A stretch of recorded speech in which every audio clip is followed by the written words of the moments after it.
अमरावतीच्या साबनपुरामधल्या हाजी जमील अहमद पतंगवाले यांच्या दुकानावरती सध्या संक्रांतीच्या निमित्तानं बच्चे कंपनीनं चांगलीच गर्दी केली आहे। दुकानात ठेवलेले प्लास्टिक तसंच कागदापासून तयार केलेले पतंग आकर्षणाचं केंद्र ठरलेत।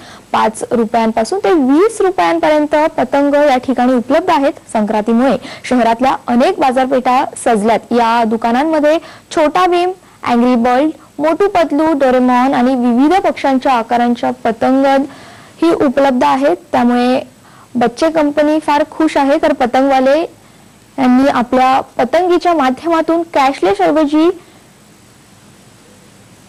लेस कॅश या संदेशही नागरिकांपर्यंत पोहोचवण्याचा प्रयत्न केलाय।